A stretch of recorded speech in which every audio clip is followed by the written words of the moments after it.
Technology is the theme this Wednesday on CNN Student News. Thank you for watching. We've got reports involving internet connectivity, an internet behemoth, safety for travelers. We're going to get to it as soon as we can dig out from all this snow.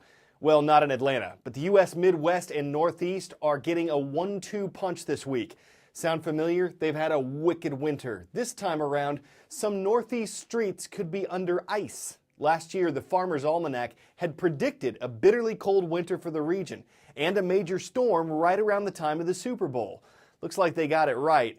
Preparations for it might have taken a toll on other parts of the Northeast. Millions along the East Coast are digging out of Monday's record-breaking snowstorm. Snow is coming down faster than we can plow it. The winter storm transforming New York's Central Park into a winter wonderland in just hours, setting a new daily record of 8 inches. I think I'm ready for the summer. For thousands of travelers heading home from Sunday's Super Bowl, the airports were anything but a wonderland, and more than 2,000 flights canceled on Monday due to the storm. We're trying to get to Chicago. Our flight's a couple hours delayed. We're just hoping it will actually take off. Parts of New Jersey pummeled with 9 inches, forcing Governor Christie to issue a state of emergency. Central New Jersey officials blaming the Super Bowl for impacting their ability to battle the snow. Most of the salt in this general area has been going towards the Meadowlands for the Super Bowl. The local municipalities and the counties have been struggling to get it, and this has been going on since the middle of December. A new winter storm will pack a 1-2 punch into Wednesday, with heavy snow and ice forecast in more than 24 states. Kansas City bracing for 10 inches of snow. The Obama administration believes that for American students to compete with other students around the world, they need to have the same technology as students in some other countries. Technology can help. It's a tool. It's just one more tool. So today, the average school has about the same internet bandwidth as the average American home. But it serves 200 times as many people. Only around 30% of our students have true high-speed internet in the classroom. The president asked for and got commitments from companies like Verizon, Apple, AT&T, Microsoft, and Sprint. They promised to give or discount millions of dollars worth of services and devices to students. The government is also putting $2 billion toward high-speed internet in schools. The White House says the money is already set aside and it won't add to the deficit. Not everyone agrees that all electronic technology is good for students. Some experts are concerned about its potential effects on younger kids' attention spans. Staying online, Facebook turned 10 years old yesterday. At facebook.com/CNN Student News, we're asking what you think of that. Carol's surprised it's lasted this long and still thrives. Abel says that's pretty old for internet age, and it shows how fast time is going. 1 out of every 6 people in the world uses Facebook, and Facebook knows a lot about its users, how old you are, where you live, go to school or work, and what you like, the things you're talking about with your friends, the things you share with them, and what you click on. It's incredibly valuable information. Facebook makes 90% of its money by selling ads, and your info helps it to do that. How else has Facebook changed our lives? So Facebook is turning 10 years old, and it really is an unprecedented story in sort of internet history as well as social media history. To tell the story, you can start with one number, 1.2 billion. That's how many active monthly users Facebook has. Compare that to Twitter that has 250 million, and you literally can take Twitter's entire user base, add almost 1 billion more. That's how many you have for Facebook. And that really plays a part in why it has changed so many people's lives. The sheer numbers really is part of the story. Facebook has allowed people in a way they've never been able to before to reach people, from parts of their lives they thought were totally gone, to find people from elementary school, high school, college, find old teachers, find old friends they never thought they'd meet again. Sure, MySpace was out there first. Sure, Friendster was around first. But this isn't just your college and young adults and high school students. This is everybody. This is your aunt, your uncle, your grandma.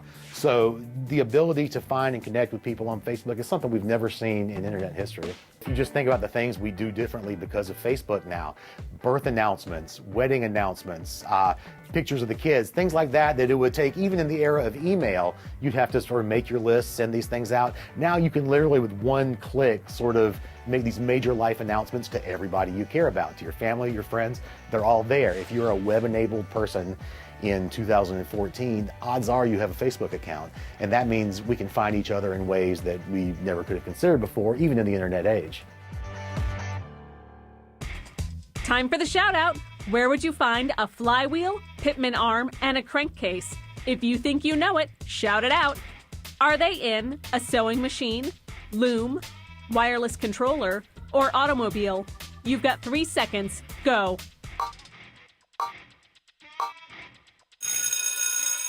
Anyone who's ridden in a school bus has experience with these. They are all auto parts. That's your answer, and that's your shout out. Something else that could be coming soon to a vehicle near you. More technology, the kind that could help your car talk to others around it. Unlike some proposed cars of the future, it would not actually do the driving for you, but it could warn you about what other drivers are doing.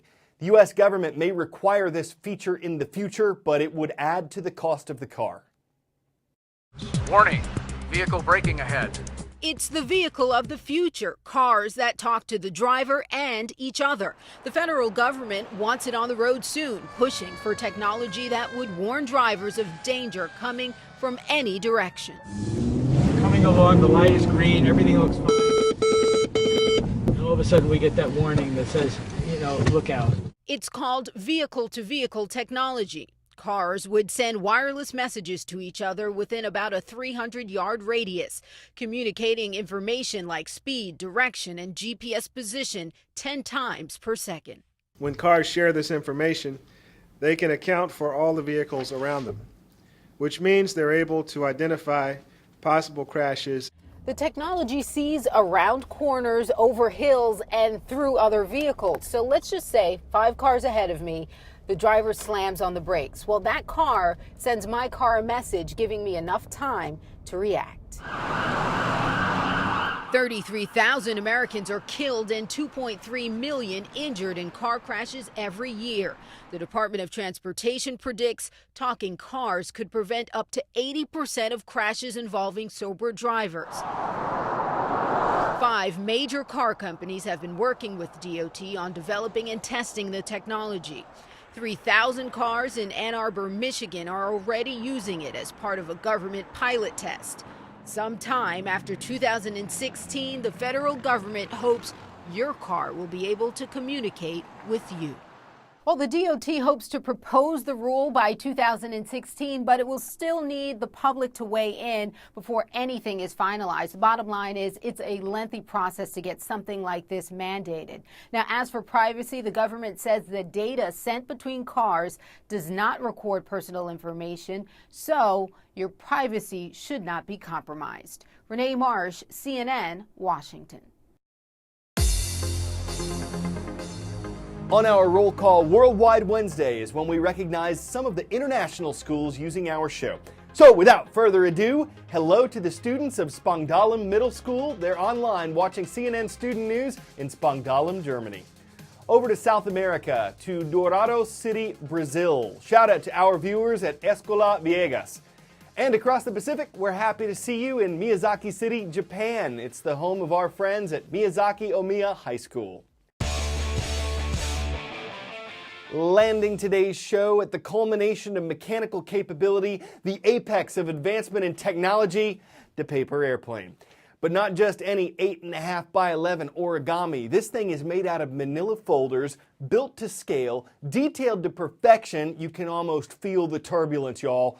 It's 4 feet long. It took a 22-year-old aviation enthusiast about 400 manila folders and 10,000 hours to fold. Should we say build? It won't actually fly, so we doubt the idea will get off the ground with others. That thing is intricate from the nose to detail. Though it's monochromatic, it's still a great-looking runway model. Though it's lightweight, it still tips the scale, and thanks to those images, we could show it to you for free without any pay-per-view charges. I'm Carl Azuz, and I'm taking off.